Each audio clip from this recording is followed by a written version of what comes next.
ভ্রমণপ্রিয় বাঙালির বাকেট লিস্টে যে কয়টি জায়গা রয়েছে তার মধ্যে ভাইজ্যাক কিন্তু একদম সামনের সারিতে। কম সময়ে সাধ্যের মধ্যে পাহাড়, সমুদ্র আর অ্যাডভেঞ্চার একসাথে পাওয়ার সেরা জায়গা হলো ভাইজ্যাক এবং আরাকু। আপনি যদি প্রথমবার ভাইজ্যাক আসার প্ল্যান করেন তাহলে আমার এই ভাইজ্যাক সিরিজেই পেয়ে যাবেন এখানে থাকা, খাওয়া, সাইট সিইং এবং খরচের সম্পূর্ণ হিসাব। আমাদের কলকাতা থেকে ফ্লাইটে ভাইজ্যাক পৌঁছাতে সময় লাগলো প্রায় 1 ঘন্টা। এবার আমরা লাগেজ কালেক্ট করব, দেন আমরা ক্যাব নিয়ে যাব আরকে বিচের কাছে আমাদের বুক করা হোটেলে। আপনারা যখন ভাইজ্যাক প্ল্যান করবেন, যদি আপনাদের হাতে সময় বেশি থাকে তাহলে আমি বলবো ট্রেনে করে আসুন, কারণ বিশাখাপত্তনম রেলওয়ে স্টেশন হলো এখানে যে প্রপার থাকার জায়গা রামকৃষ্ণ বিচের কাছে, সেখান থেকে মাত্র 4-5 কিলোমিটার দূর। আর যদি আপনি ফ্লাইটে আসেন সেক্ষেত্রে বিশাখাপত্তনম এয়ারপোর্ট মেইন সিটি থেকে প্রায় 13-14 কিলোমিটার দূরে। রাত 8টা নাগাদ আমরা এসে পৌঁছালাম আমাদের হোটেলে। উবেরে ভাড়া নিল 448 টাকা। আমরা এখানে বুক করেছি ওয়াল্টার অ্যাবোর্ড হোটেল। এটা হলো আরকে বিচ থেকে 2 কিলোমিটার দূরে। যেহেতু আমরা পিক সিজনে এসেছি, আরকে বিচের একদম বিচ সাইড যে হোটেলগুলো ছিল সেগুলোর দাম প্রচণ্ড বেশি ছিল, সেজন্য আমরা একটু ইন্টেরিয়ারে নিলাম। এখানে আমাদের 4 রাত্রির বুকিং আছে, দেন আরাকুতে আমাদের 1 রাত্রির বুকিং আছে, আর আমরা লাস্ট ডেটা বিচ সাইডে একটা হোটেল বুক করেছি। আমরা এই হোটেলটা মেক মাই ট্রিপ অ্যাপের থ্রু বুক করেছিলাম।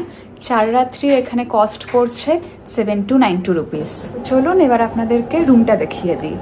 আমরা বুক করেছি রুম নাম্বার 207। হলো বেড, বেডের পাশে দুটো খুব সুন্দর লাইট লাগানো, এখানে ডাইনিং টেবিল, এখানে টিভি, বিছানার দুপাশেই মোবাইল চার্জিং পোর্ট রয়েছে, একটা বড় আয়না, এখানে লাগেজ রাখার জায়গা, এখানে কাবার্ড, তার ঠিক নিচে রয়েছে একটা ছোট্ট ফ্রিজ, আর এখানে রয়েছে বাথরুম। আর এই দরজাতেই হলো মেনু কার্ড লাগানো রয়েছে। আমরা যেখানে স্টে করছি সেখানে আশেপাশে আমরা সেরকম স্কুটি রেন্টাল পেলাম না, বাইক রেন্টাল ছিল, কিন্তু আমরা যেহেতু স্কুটি চাই সেভাবে এখনও আমরা খুঁজে পাইনি, তাই আগে আমরা ভাবলাম ডিনারটা করে নিই। তো ডিনার করতে আমরা ঢুকেছি বিরিয়ানিস অ্যান্ড মোর রেস্টুরেন্টে। আমরা অর্ডার করলাম একটা কড়াই চিকেন আর 2টো গার্লিক নান। রাত 10টা বাজে, আমরা ডিনার করে রুমে ব্যাক করলাম। রেস্টুরেন্টের খাবার সত্যি খুব ভালো ছিল। আর আমরা আজকে আর কোনো বাইক রেন্টাল পেলাম না, তাই আমরা হোটেলে এসে রিসেপশনে খোঁজ নিলাম যে ওরা আমাদের জন্য স্কুটির ব্যবস্থা করে দিতে পারবে কিনা। তো শেষ পর্যন্ত ওরা 600 টাকায় একটা অ্যাক্টিভা 125 আমাদের জন্য ব্যবস্থা করে দিবে বললো। আমরা স্কুটিটা 3 দিনের জন্য বুক করব, তো কালকে ওরা হোটেলেই আমাদের স্কুটিটা নিয়ে আসবে। Good morning travel freaks. তো আজকে আমাদের ট্রিপের ফার্স্ট ডে। তো এই পেছনে আমাদের স্কুটি চলে এসেছে, হোটেল থেকে এটা অ্যারেঞ্জ করে দিয়েছে 600 টাকা পার ডে হিসাবে। তো আমরা এখন এটা নিয়ে বেরোবো। ফার্স্টেই যাব এখানকার ফেমাস রামকৃষ্ণ বিচ, যেটা আরকে বিচ নামেও পরিচিত। আমরা স্কুটিটা ভালো মতো চেক করে নিচ্ছি পেট্রোল কতটা আছে, কোনো স্ক্র্যাচ বা কিছু আছে কিনা, যাতে কোনো পরে প্রবলেম না হয়। আমাদের স্কুটিতে অলরেডি 4 লিটার পেট্রোল আছে। আমরা যখন এটা রিটার্ন দেব তখনও যেন সেটাতে 4 লিটার পেট্রোল ভরা থাকে। আর আমাদের এখন 2000 টাকা অ্যাডভান্স করে দিতে হলো। 3 দিনের আমাদের তো লাগবে 1800 টাকা। তো যখন আমরা স্কুটিটা রিটার্ন দেব তখন ওরা 200 টাকা ব্যাক দেবে। যে রাইড করবে তার আধার কার্ড জমা রাখতে হলো। একটা খুব ফানি থিং নোটিস করলাম, আমাদেরকে যেই স্কুটিটা দেওয়া হয়েছে বা এখানে আশেপাশে যে বাইক বা স্কুটিগুলো চলছে, 90%-এরই সামনে কোনো আয়না নেই। আমাদের সিংহীন স্কুটি। তো আমরা এখন যাচ্ছি আরকে বিচ। আমাদের হোটেল থেকে বিচের ডিস্টেন্স 1.3 কিলোমিটার। এখানে বিচ ভিউ প্রচুর হোটেল রয়েছে, হোটেল, হলিডে হোম, লজ।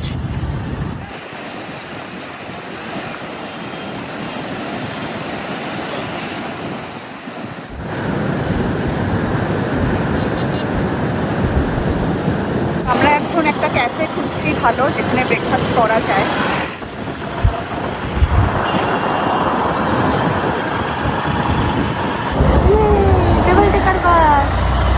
রয়েছে সাবমেরিন মিউজিয়াম, আর এদিকে হলো এয়ারক্রাফট মিউজিয়াম।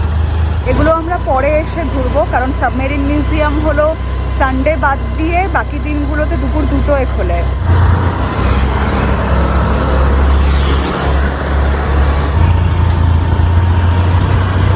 10:30 বাজে। এদিকে আমরা বিচে একটাও কোনো ক্যাফে বা রেস্টুরেন্ট খোলা পেলাম না ব্রেকফাস্ট করার জন্য। তো আমরা এখন আমাদের হোটেলটা যেই এরিয়াতে ছিল সেখানেই ব্যাক করছি। তো ওখানে হয়তো কিছু খাবার জায়গা পেলেও পেতে পারি। আমরা অন দ্য ওয়ে পেলাম অ্যাভিনিউ 222 ক্যাফে। তো এখানে এখন আমরা ব্রেকফাস্ট করতে ঢুকবো। সুন্দর ছোট্ট ক্যাফে। তো আমরা অর্ডার করেছি 2টো ওয়াটারমেলন জুস আর একটা চিকেন গ্রিল স্যান্ডউইচ। ব্রেকফাস্ট ডান। 11:30 বাজে। তো এখন আমরা যাব সিংহাচলম টেম্পল দেখতে। এখান থেকে সিংহাচলমের ডিস্টেন্স প্রায় 16 কিলোমিটার।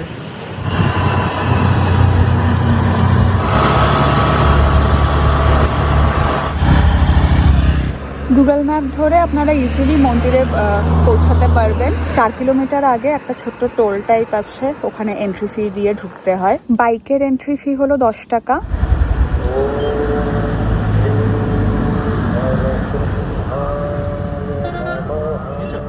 1:15 বাজে। আমরা পৌঁছে গেছি মন্দিরের পার্কিং এরিয়াতে। এখানে সব স্কুটিগুলোকে পার্ক করে রাখা হয়েছে। 4 হুইলারের পার্কিং অন্যদিকে রয়েছে। ওপরে নাকি জুতো রাখার সেরকম জায়গা নেই, সত্যি মিথ্যা জানি না। তাই আমরা আমাদের জুতোগুলোকে গাড়ির ডিকিতে ঢুকিয়ে রাখলাম। এটা হলো মন্দির চত্বর। তো এখানে সুন্দর করে ব্যারিকেড করা আছে। আপনি ফ্রি দর্শনও করতে পারেন এই লম্বা ব্যারিকেডে লাইনে দাঁড়িয়ে। আর এছাড়াও 100 আর 300 টাকা দিয়েও দর্শন করার লাইন রয়েছে। এই লাইনে ঢোকার আগে এখানে আপনার ব্যাগেজ কাউন্টার আছে। এখানে সব আপনার লাগেজ মোবাইল রেখে তারপরে ঢুকতে হবে। বিষ্ণুর নৃসিংহ অবতারের মন্দির হলো এই সিংহাচলম। কথিত আছে ভক্ত প্রহ্লাদ নাকি এই মন্দির নির্মাণ করেছিলেন। দুপুর 2:30 বাজে। আমাদের দর্শন কমপ্লিট। জেনারেল লাইনে দাঁড়িয়েই দর্শন করলাম, বেশিক্ষণ সময় লাগেনি। ভেতরে ভগবান বিষ্ণুর শালগ্রাম শিলা রয়েছে, যেটা পুরোটাই চন্দনে মাখানো। এখন আমরা ব্যাক করব। ইদার আগে লাঞ্চ করব, অর আমরা যে সকালবেলা 2টো মিউজিয়াম দেখেছিলাম সেগুলো ভিজিট করে তারপরে লাঞ্চ করব।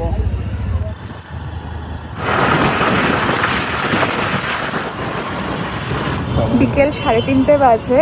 আমরা একটু হোটেলে ঢুকেছিলাম, ফ্রেশ হলাম। আমাদের প্ল্যানে একটু চেঞ্জ হয়েছে। আমরা আজকে মিউজিয়াম অত যাচ্ছি না। তার আগে এখানে 2টো পার্ক আছে, লুম্বিনী পার্ক আর ট্রিনিটি পার্ক। পসিবল হলে 2টোই করব বা যে কোনো একটা করব। আর অন দ্য ওয়ে যদি আমরা লাঞ্চের জায়গা পাই সেখানে লাঞ্চ করে নেব।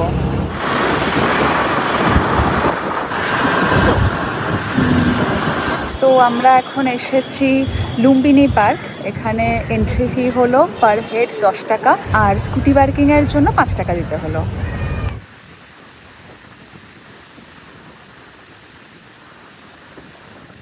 এই পার্কে আসার বেস্ট সময় হলো একদম সকালবেলা নতুবা একদম পড়ন্ত বিকেলে। সারাদিন ঘোরাঘুরির পর এখানে কিছুক্ষণ বসে সমুদ্রের হাওয়া খেতে খেতে সূর্যাস্ত দেখার জন্য এর থেকে ভালো জায়গা আর হতেই পারে না। নেক্সট আমরা এসেছি হলো ট্রিনিটি পার্ক। এখানে কোনো এন্ট্রি ফি নেই আর লুম্বিনী পার্ক থেকে ডিস্টেন্স হলো মাত্র 1 কিলোমিটার। এই পার্কের অন্যতম বৈশিষ্ট্য হলো এর একপাশে পাহাড়, তার ঠিক নিচেই আছড়ে পড়ছে সমুদ্রের ঢেউ। 2020 সালে ঝড়ের মুখে পড়ে বাংলাদেশি জাহাজ MV-MAA এখানে এসে আটকে যায়। আর তারপর থেকেই এটি এই পার্কের অন্যতম সেরা ফটোজেনিক স্পট হয়ে উঠেছে। আমাদের আজকের পার্ক ভিজিট কমপ্লিট। এখন 5:15 বাজে। এখন আমরা যাব আরকে বিচে। যদি মিউজিয়ামগুলো খোলা পাই তাহলে এখন ভিজিট করে নেব। সুন্দর লাগছে সামনেটা, দেখো সান্তরিনী মোটর লাগছে অনেকটা, তাই না?